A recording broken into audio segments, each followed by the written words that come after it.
नमस्कार, मी पंजाब डकच्यात मात्र 1 जुलैपासून ते म्हणजे जुलैच्या पहिल्या आठवड्यात मात्र राज्यात काही ठिकाणी धुमाकूळ पाऊस घालणार आहे, जोरदार पाऊस पडणार आहे. त्याच्या आज देखील पूर्व विदर्भ, पश्चिम विदर्भ, मराठवाडा, उत्तर महाराष्ट्र, कोकणपट्टी, खानदेश, घाटमाता, त्याच्यानंतर पश्चिम महाराष्ट्रामध्ये सगळीकडं वेगवेगळ्या भागात असा दुपारनंतर बऱ्याच ठिकाणी पाऊस देखील सुरुवात होणार आहे.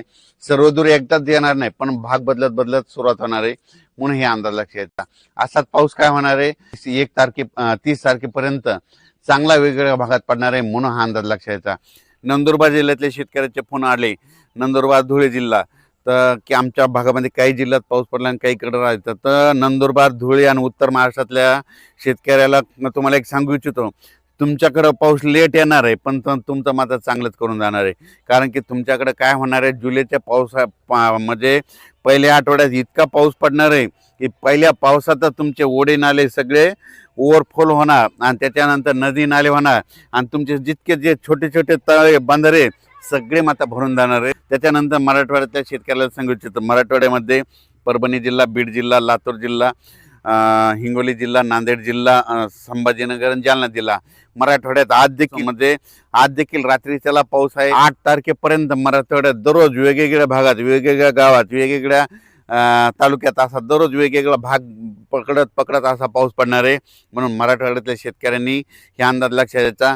जमिनीमध्ये ओल असेल तर तुम्ही तुमचं पेरून टाकायचं, नसता मग काय होईल की तुम्हाला 10 जुलै नंतरच पेरणी करायला वेळ भेटेल. त्यानंतर विदर्भातल्या शेतकऱ्याला सांगू इच्छितो, विदर्भामध्ये आज देखील ते 8 जुलैपर्यंत चांगला दररोज वेगवेगळ्या भागात जोराचा पाऊस पडणार आहे.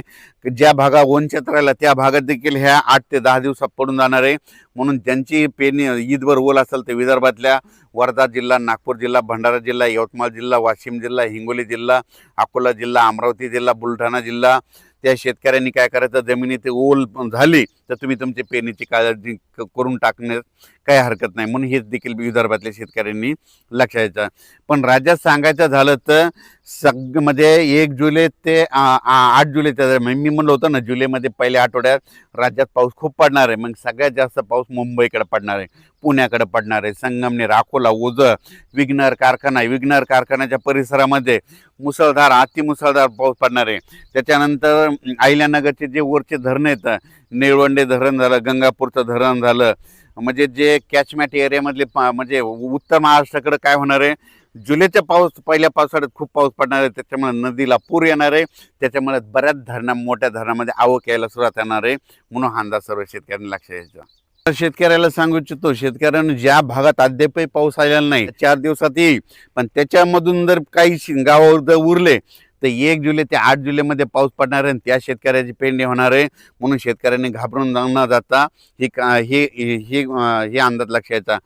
तर यावेळेस मात्र उत्तर महाराष्ट्रातल्या शेतकऱ्यासाठी आनंदाची बातमी, नंदुरबार जिल्ह्यातल्या शेतकऱ्याचे फोन आले, आमच्याकडे पाऊस कमी, तर तुमच्याकडे कमी असला तर काय हरकत नाही, पण ह्या म्हणजे 3 दिवसात 1 जुलै ते 10 जुलैमध्ये जे पाऊस येईल ते तुम्हाला खूप म्हणजे सगळ्यात महाराष्ट्रामध्ये जास्त पाऊस पडणार मग तुमच्याकडे राहणार आहे. म्हणून अंदाज लक्षात घ्यायचा. मात्र जुलैच्या पहिल्या आठवड्यात, पहिल्या वीकमध्ये मात्र हेवी टू हेवी रेन म्हणजे खूप मोठा पाऊस पडणार आहे. काही ठिकाणी अतिवृष्टी होणार आहे, अति मुसळधार पाऊस पडणार आहे. म्हणून हा अंदाज सर्व शेतकऱ्यांनी लक्षात घ्यायचा. म्हणजे खास करून उत्तर महाराष्ट्राकडे मुंबई, पुणे, नाशिक त्यांनी सतर्क राहण्याची गरज आहे. धन्यवाद.